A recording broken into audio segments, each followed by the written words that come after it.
Um, so this was one, and I saw a question pop up in our chat here, talking about what the closing costs are. So sorry I didn't respond to you, but I knew that we were kind of getting to this, so I didn't want to jump into that just yet. So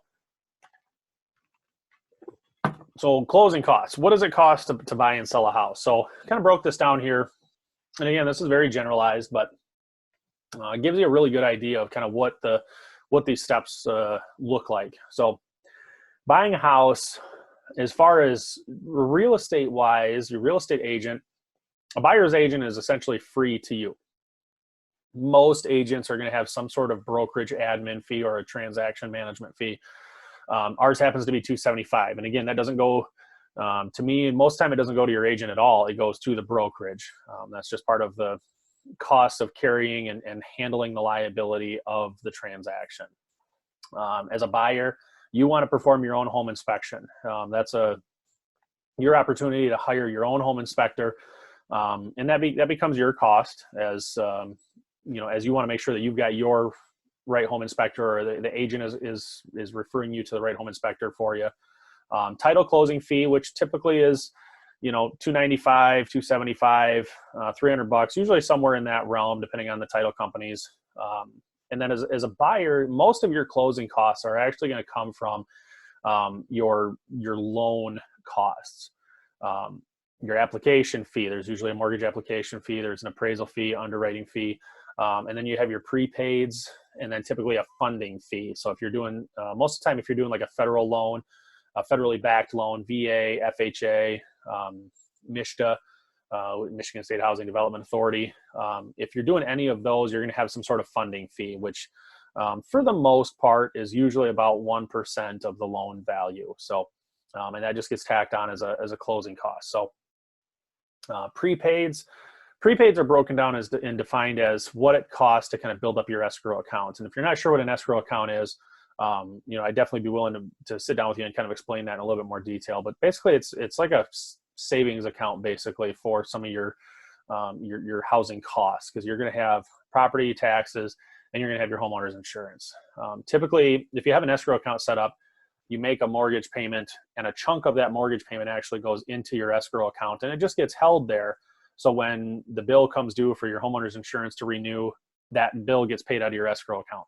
Same thing with your property taxes. Property taxes are usually paid twice a year, summer and winter. And when the property tax bill comes due, part of that chunk that's broken off your mortgage payment then goes to pay your property tax bill. So you don't necessarily see those. You might get a copy in the mail that just says, hey, this is not a bill, your property taxes were paid. That's what that is. And your prepaids, a lender is typically going to call it a prepaid because you're prepaying your escrow account to build those funds up. You have to build that up to be able to get it going. You can't just start from nothing. Otherwise you won't have enough there once those first bills come due. So you're going to have to build that up a little bit. And then when it comes to selling, selling is you have your own set of closing costs. So whereas a buyer, depending on the type of loan you're doing, you might have $4,000 to $5,000 in closing costs. Selling, you might have a little bit more than that, just depending on, again, the value of the house. But a lot of times it comes down to your title insurance. As a seller in the state of Michigan, you're required to convey marketable title, meaning that you're going to provide the title insurance to the buyer. And it's just an insurance policy on the title of your home. So if anything were to happen, if somebody came from 20 years ago and said, hey, I've got ownership rights to that house, you make a claim to the title insurance. The insurance company handles that and then remedies the situation from there. When you sell a property, you're going to have those state and county taxes on there. Those are always nice. Again, title closing fee is about the same thing. Depending on the municipality, the township, wherever that that the property is located, sometimes there's a recording fee through the county or through the municipality. Those are relatively small for the most part, though. I mean, I usually see those around $35, $25, things like that. So brokerage fee. So this is your bigger one. So, and I'm going to kind of just talk when I normally talk to sellers, and every agent's going to have a different approach on this, but brokerage fee is your brokerage commission. And you see two different values on there. The first one is 6%. 6% typical listing commission rate. And then what that does is that gets broken up into two parts.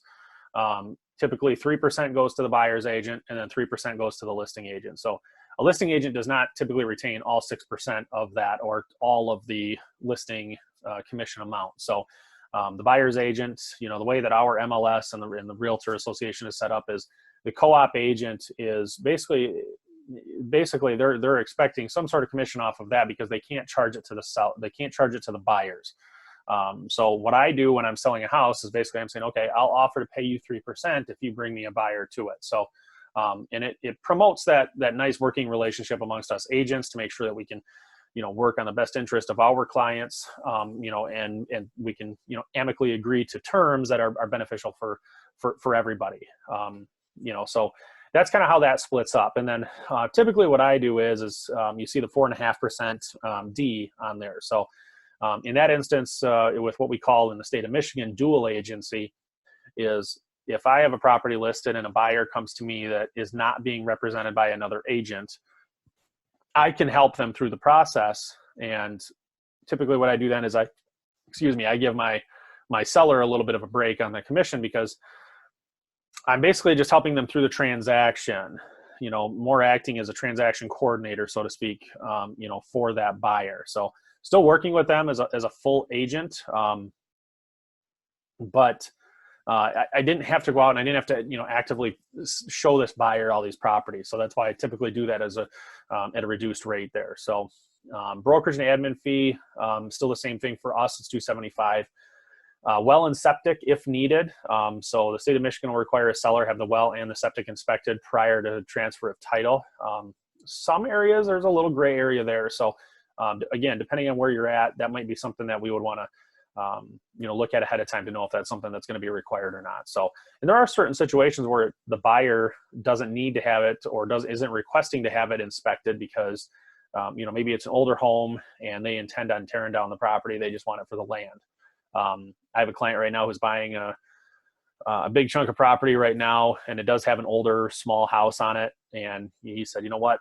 I'm not worried about the well and septic. I'm going to wind up building a new on it anyways. I just like the property and the location. So, again, repairs if needed. If something comes from the home inspection and the buyers come to us and say, hey, we want this repaired, depending on what it is, again, we have those conversations, but there might be some of them on there. And then typically prorated property taxes. So for the most part here along West Michigan, you're going to find that property taxes are prorated on a calendar year basis. And what I mean by that is we basically take your property taxes for the entire year and divide it by 365 to get a daily value. And then whenever closing date is then that's how that'll be calculated. So if we close, in June, let's say the buyer is then going to be responsible from January 1 till June, whatever the closing date is.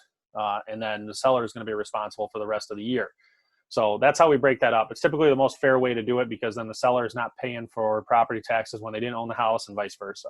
So there are a lot of different things in this, and a lot of this can be adjusted, and there are different ways to go about moving some of this stuff around. So, don't ever feel like this is stuff that's set in stone. There are some things that your title insurance, state and county tax, and lender fees, some of those are going to be pretty rigid as far as closing costs go. But again, this is where I would encourage you guys to ask those questions here. If you have anything that you're asking about. So feel free to throw those in there.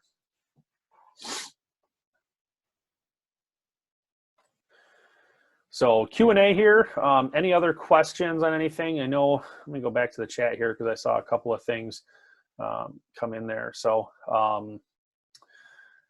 title, somebody asked which title companies.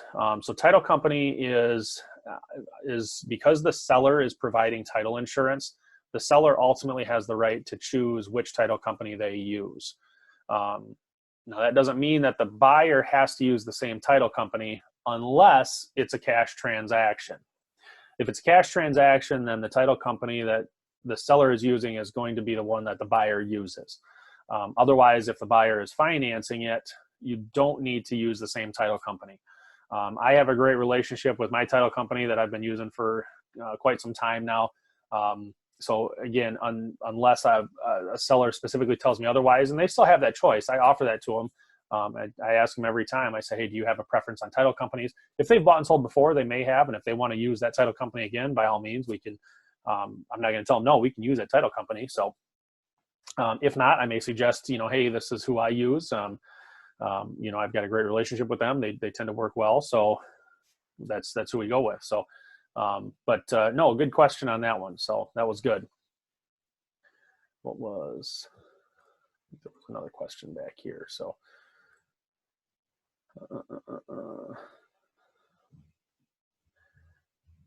bear with me here just for a minute, just trying to get myself back over to this. So, so it looks like we had some of those questions kind of answered. So, again, if anybody has anything else, my information is here. That's my email address. Feel free to reach out to me on my cell phone. You can text, whatever is easiest for you. I'm more than happy to sit down and chat with anybody that has questions, on the process and kind of what it looks like. I mean, right now I'm limited a little bit on what I can do. So I am more than happy just to talk. I mean, really, if somebody just wants to talk, break up my day and call me, please. I'm more than willing to.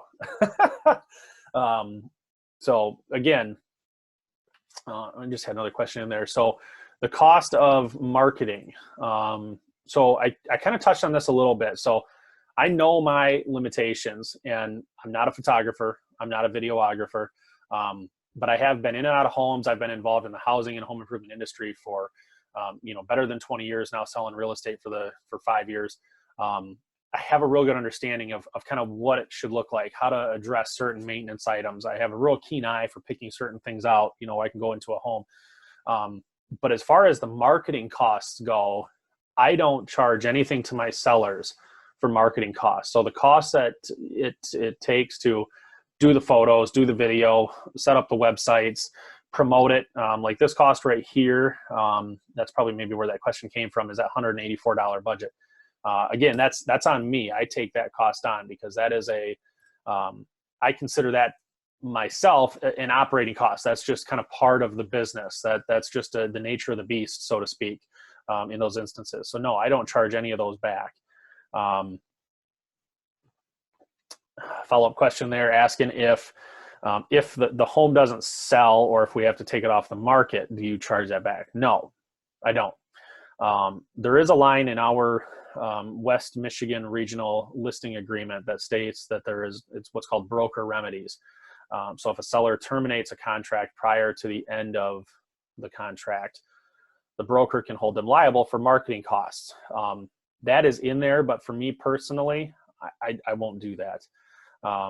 To me, it's not worth ruining reputations and ruining relationships, over a relatively small amount. I might have, a few $100s, $500 invested into the marketing of that. But again, to me, on the upfront side of that, sometimes it's more, sometimes it's less, but to me, it's not worth going down that path. So, if somebody's ever not happy with my services, I've never had anybody just terminate it just because. But if anybody's not happy with me, I'm going to let them walk away from it. I'm not going to charge them anything back for the services rendered, so to speak. So I have had some sellers take homes off the market just because of the timing of it.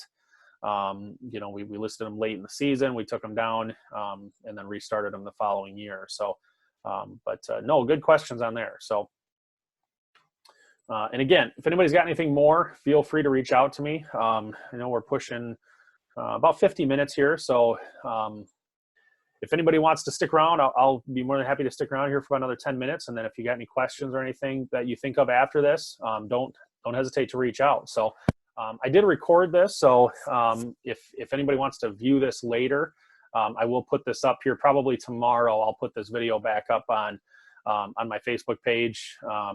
At Kellen Keck Realtor is my Facebook page. And then I'll also put it up on our Port City Associates page as well, which is at C2S Port City Associates. So again, you guys have a great afternoon. I'll stick around if anybody wants to. Otherwise, yeah, thanks for joining me. I really appreciate it.